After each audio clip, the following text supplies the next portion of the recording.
Okay, I think we should be live with, I'm already losing track of the numbers, session number 4, I believe, which I'm particularly excited by. I'm joined today by Vito. He's from Bertha and Aterim, Bertha.ai, I guess is the full name. We've had some demos so far up to now, and I'm excited for this because a little change of pace. Vito is going to take us through a little bit more of a philosophical question, I think, about what it means to try to stay at the cutting edge of technology. That's something that's pretty challenging, I think, for all of us, and the purpose of this event. And it's asking a lot of us now with AI as it's moving so fast. So with that said, I think we've got the audience here. Vito, I'm going to take myself off stage, hand the floor to you, and take it away. All right. Thanks a lot, Tom. Hello, everyone. It's good to be here. I'm excited to do this session. This is actually the first time that I'm doing a presentation about AI after working with generative AI for a little more than 3 years, which is shockingly kind of a long time in this space. But what I'm going to try and do is I want to show you through. What's up, Chris? I see a bunch of folks here. What's up, Alex, Scott? Joining Noel, it's good to see you as well. Hi, what's up, Joe? Courtney, very cool. A lot of awesome familiar faces. Keep saying hi in the chat. I'd love to see who is joining us today. What's up, Andrew? Is making sure that I'm not saying anything bad. Andrew is my co-founder at Bertha. We got Scott and Sarah and Paul and Julianne, how are you? Susan Gunn, how are you, Susan? Peter, Kathy, Milan, awesome. A lot of folks joining in. That's great. Thank you very much all for joining. So what I'm going to try and do is I'm going to talk to you. I'm going to share the journey that we've seen being at the forefront of this revolution that's been happening over the past few years through Bertha, but also through Aterim, and try to consider what have been happening in this space.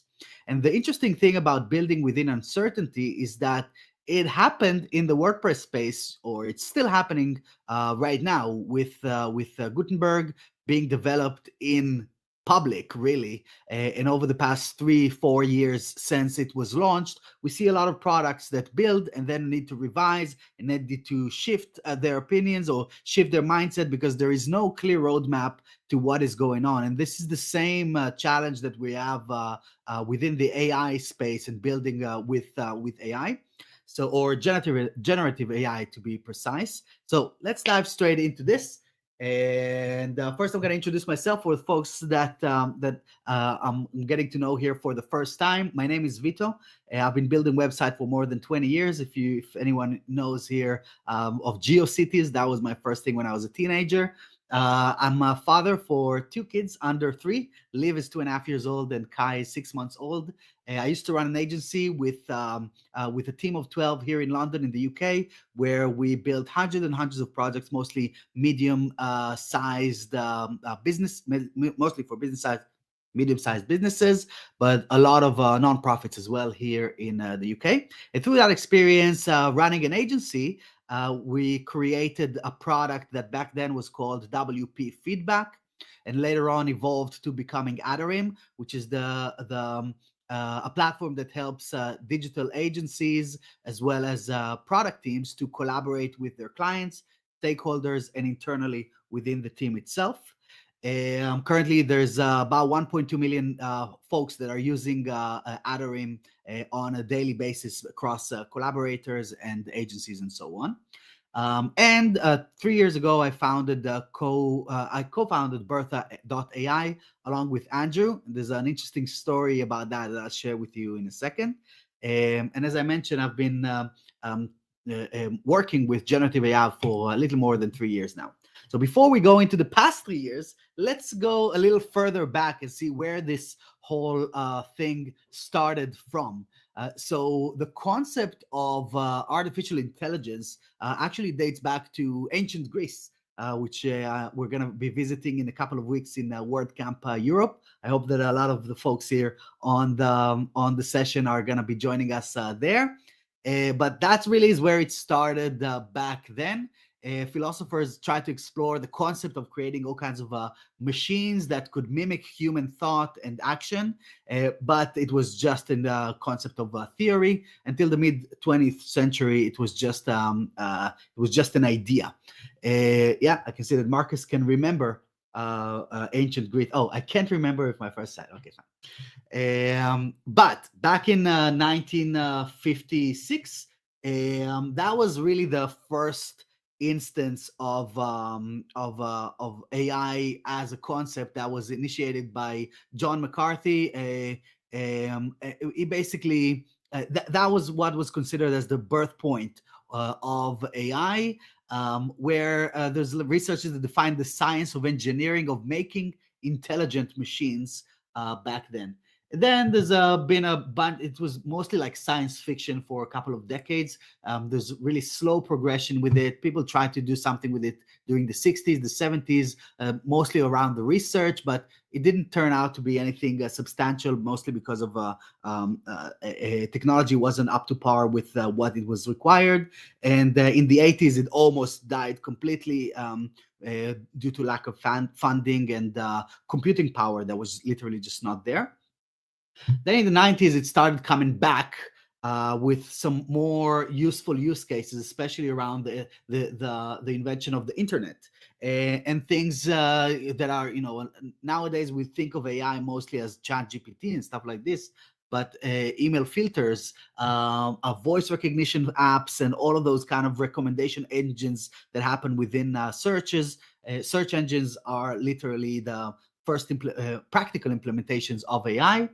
But the time that it really started ramping forward is only over the past 10 years, where we had a virtual assistant done by Amazon just around 2012. And even we had Sophia, who is an AI robot that became a citizen. I don't remember which country, but someone gave her a citizenship.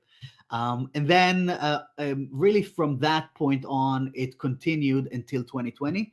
And that's when GPT became a thing, or OpenAI was launched back in 2015. And back in 2020, it started to be out in the wild. This was the first, Bertha was actually the first implementation of generative AI into WordPress. And we'll see how that panned out over the years.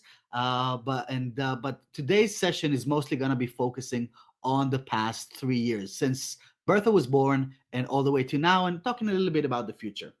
So let's go back to early 2020. I used to have long hair at the time, and I had my mind blown when I first explored generative AI through GPT-2. That was just GPT-3 was just about to come out, and GPT-2 was just like not very useful, but it was already kind of like a thing. And then GPT-3 came out, and that was a massive game changer. And this is a technology that is done by a company called OpenAI, for those that are not yet familiar with how it goes. But really my first steps into this space was introduced through a tool that is called Jasper. Back then it was called Conversion.ai, and then it was called Jarvis.ai, and then they got slapped by cease and desist by Marvel, and they changed it to Jasper, right? But what I found with this is, first of all, just trying to use AI to create content that was mostly like marketing related and ads related, specifically like a short copy. That was groundbreaking. And that's when I started exploring this mostly for Adarim, which is a collaborative system between clients and or at the time it was strictly clients and agencies, which basically means, and a lot of you folks that are building websites for clients know that getting content out of clients is a nightmare. So we tried to tackle this, or we're tackling this in all kinds of different ways. And one of the ideas that I had at the time was, let's implement AI so a client, instead of giving us the text, can generate it right on the spot. And so that's where we first kind of started with this. But as we were starting to build this internally, we saw that this technology is way bigger than just a by the way feature of Adarim as a platform. So I also like to focus on stuff. So I called up Andrew, who's a good friend of mine, and we worked on a few different things together. And I told him, Andrew, I have an idea for a plugin, and he said, let's do it. What is it? In that order. And so I told him we should bring AI into WordPress, and here's how it's going to look like. And I already had like a few ideas of mockups and things like that. And really, by late 2020, this was launched as Bertha.ai was launched. And I'm going to go back here because I want to also point the attention of of how I'm framing this session. So you see, we have like the time, which is basically dividing every year into two parts, early and late. And then the topic or the highlight of that period or those 6 months as I see that. So standalone products was all the rave in early 2020. If you remember on AppSumo, every day there was a new content generation thing and image generation and all of those kind of things. That was like all standalone products that were happening at the time. And Jarvis was one of them. But then we started seeing the potential of creating add-ons for other platforms where there's already reach, but those platforms are probably going to be slow to move to implement this brand new technology within it. So you'd see stuff like Bertha happening in WordPress, but also add-ons and plugins that were released for Figma, a bunch of Chrome extensions, code generators that were integrated into VC,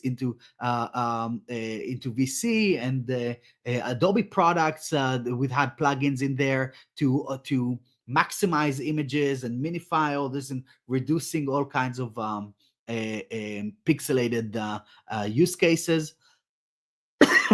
Basically, plugins. This was the time of the plugins. And the thing about this rapidly moving technology is that when I say the period of, it's not an era of years. It's just like a quarter or 2 quarters of a year, you know? So back in 2020, this is what we did. And this was the first implementation of Bertha, where you could just click a button in every text area. And we had a bunch of prompts because people didn't really understand the concept of creating a prompt back then. And so we created the prompts for them and called them templates or like AI generated content. And then you could create every type of micro copy into the and basically drop this directly into WordPress with one click. This is still one of the features of Bertha, even though it evolved significantly since then. But this is a very a good way of seeing how technology has evolved, because just creating prompts was a challenge just 2 years ago or 2.5 years ago. And now, there's I even saw this meme recently about the first job that AI is going to kill is prompt engineers, right? And so and it actually has. And so that's what we did as the first initial implementation. Then 2020 has passed, and right after that, early 21, the big players started to take notice into this new technology and started to see, okay, what can we do with that? And I see someone here, Leonardo mentioned something about GitHub Copilot. So this is when this happened, GitHub Copilot was launched, which is one of the first implementations by a big company that happened in the wild. But then other companies started investing billions of dollars, or not started, but ramped up their investments to billions of dollars into this space. Every startup that was raising at the time for those types of activities were able to secure a whole bunch of money. We were just talking about Jarvis, which I think raised around $140 million during that time. So definitely a lot of attention from big tech and VCs early 2021. Then in late 2021, because of all of these big companies started to take notice, what we saw in the market is that there was a shift towards creating niched down products. So while the small players couldn't compete with the biggest platform that hasn't launched anything significant yet, but it was kind of in the air that it's gonna happen at some point. You saw a lot of stuff like creating avatars, like images, or business photographs using AI, or stuff around like interior design and things like this, very or children's books and things like that, very niched down operations that were leveraging this new technology, whether it was on image or on text. And a lot of them found a lot of success selling those companies early on for huge profits, as well as creating like a spike like this in terms of MRR for those operations. And that created a whole bunch of optimism in this space, like the sky's the limit and everything is possible. And with this new technology, we can really go far, and there is nothing can really stop us. This is just gonna keep on growing as it has for the past year and a half, and we're just getting started. So this is going to be incredible, and everyone was super optimistic about the potential of this space.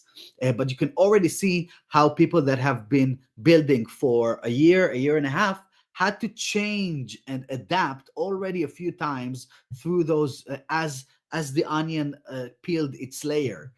And so late 2022, that's when big players started to catch up. And we started seeing implementation by Microsoft and Google. Were using AI way before most of us even knew what it meant. But they started using this in a more more user-facing ways that would identify as AI rather than being in the background of their functionality. Adobe as well started incorporating this into their thing. And the big thing that happened was the release of ChatGPT.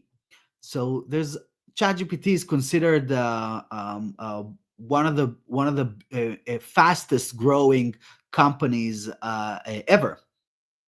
I think they reached like 1 million users within a week or something like that. Don't catch me on this, but it was something to that magnitude. If someone can correct me on the chat, that would be great. But the thing is that basically ChatGPT is a project by OpenAI that has been around since 2014, and has built an incredible piece of technology that has been leveraged through all kinds of different use cases in the slides and the years that I shared here on this deck before. So basically, OpenAI started as an API, which allowed others to leverage that in any kinds of way, and it still is an API that you can leverage in all kinds of different ways. But their thing, or how they communicated this to creators, is that we're not here to create any products. We're here for the research and for the technology, to advance the technology. You can pay us for the API usage, and that's enough for us. And we'll focus on advancing the technology, while you folks are going to build interfaces and products and use cases using the technology that we're developing. We're researchers. We're not marketeers. That was the mindset of OpenAI up until a year ago or less. It was November of 2022. When they launched this thing and essentially cannibalized their entire ecosystem and created, along with big tech that started implementing this into their products for free as part of the offering, what was sold for $120 a month was now sold for $30 a month, and then sold for $20 a month. And then you can actually go to Bing and you can get it for free, and it kind of messed up the entire business model on this concept. But what really happened with OpenAI is that they leveraged the usage that was coming in through the ecosystem that they allowed to be developed around them, while then completely cannibalizing it by creating an internal product of their own that now has plugins for itself, so people are now building plugins for OpenAI instead of using AI as a way of expanding the web. And that is, again, if we're bringing this back home to our space in WordPress, we've seen that happening in WordPress a few times, and especially recently with what's going on with page builders and Gutenberg and how this is going to be implemented. And I think that with AI, this is going to be another thing that is probably going to happen when there's now a bunch of products that are leveraging AI within WordPress, and the product the project is going to cannibalize the creators that actually advanced this technology within it, very much like page builders have for many, or themes even, now with the new way of running themes. So technology has to evolve and projects has to evolve, and I acknowledge that. But it is annoying when it happens, especially when you're on the creator's end. This is one of the things that you want to consider as a creator in that space. And so with that, creators had to either evolve or die. And in the beginning of this year, we saw many people that were building products in that space either reposition, pivot, struggle to kind of keep the growth going, which was amazing for the first few years. But then also basically eventually a lot of them are going to be shutting down if they're not going to move fast enough to or pivot or zone in their offering in a very, very cool and unique way. And so with that, I can already see what is going to happen, and it's already started happening, and I'm going to want to bring this back into the WordPress space. I don't know if Cadence have done their session yet, but I don't know if that's what's going to happen, but I think that they're going to announce, just from what I saw on the chat or on Twitter, they're going to announce implementation of AI into Cadence as well. And late 2023, we're going to see AI going to where I thought it should initially be within Add-on, a feature to empower the bigger product. And so I think that this is the discussion that is now happening here. I see there's a question from Chris. I'll be happy to answer that about the next evolution of Bertha as well. But what we're seeing right now is Elementor has implemented AI into their product. Not kind of like half-baked yet, if you ask me, but this is how these things start. Rank math, and not for creating SEO-related content, but mostly for finding all kinds of other pieces of information around it. Cadence, I'm not sure what's going to be the implementation, but it's going to happen as well. And also with Add-on, we're bringing this, or the initial idea now has matured to bring back into the product, and it's being developed now to allow people to create content or asking for content and having it where you want it, right where you need it. But you can also see that during this session, I still have Bertha here on the side, and I use it every day with the chat and the write anything and prompts and creating images and so on. So this is still actually replacing very much my use of Google. In most cases, I would go to Bertha before I go to Google. And again, Bertha is an example, but there's a bunch of these types of products out there. I think we managed to create something pretty awesome over the past few years. But the way that the industry is moving is over to having it as a feature, built-in feature into products, right? Because in the next year, the way that I see this, generative AI within products is going to be expected behavior. It's not going to have. It's not going to be something that is going to be a monetizable add-on, if you will, within a product. It's going to be something that users are going to expect to have when they're trying to create content or do activities of some sort. Very much like I would have a search field somewhere where I have a bunch of different things to create, or I would be expected to format a piece of text if I am able to create a piece of text. I would be expecting to make it bold and italic and whatever, make a bullet list out of it. So as a user, I would expect that. And I believe that in the next year or so, this is going to be expected behavior by some users.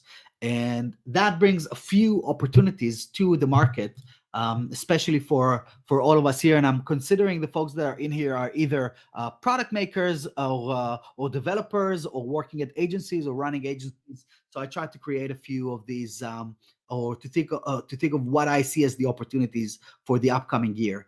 So one thing is AI implementation agencies. Many products are going to want and come in and build those features into their products, but they're not going to want to spend the time of learning and figuring things out. It seems easy because it's basically an API, but it goes way deeper. And once you have Andrew will testify to this. Once you have your API hacked one day and you wake up at 1 a.m. after $2,000 was used on your OpenAI account, you need to make sure that you have different layers of security and different layers of implementation and identification of who is using what at what level and in what state. So in order for it to become not a hazard but a benefit to your business. So it's yeah, Andrew, remember that? Ouch. We were running around in circles at the time, right? So AI implementation agencies is definitely a big opportunity that is happening right now. AI workflow consultancy, how to implement different tools of AI into day-to-day usage of different businesses around the world. I also see, as I mentioned before, incorporating it as this is also an opportunity, incorporating this technology into your product to serve your users and enhance your offering. But what I would like to and the last point here, it's more of it's not a promise. I don't want anyone coming back like I didn't see the revenue spike. But if you do it right, then you should see a revenue spike. If you move fast and you think creatively, this is a great place to be a part of. On the other side of it, it's probably going to be a spike. So it's going to go up and down because technology is going to go past you unless you keep evolving really fast with all of the changes that are coming around. That's it. I tried to run through this because I didn't have much time. I hope this was useful, and we have some time for questions here. You can find me also on Twitter at Vito Peleg. If you want to create content for free, whether it's on WordPress or with Chrome extension, check out Bertha.ai. And if you're collaborating with clients and internally with stakeholders, check out Add-ons. What's up, Tom? What's up? I'm joining the stage. Perfect timing for as to be expected from a professional like yourself. We're about to jump over to the next session. Thank you very much for being here with us today. I did notice a bunch of questions flowing into the QA section. Yes. I don't know whether that's something you can see on your screen, but feel free to hang around and drop answers on those if you're up for it. Awesome. Okay, well, in that case, just leaves me to say thank you again, and I'm going to end this session, and we'll see everybody in the next session.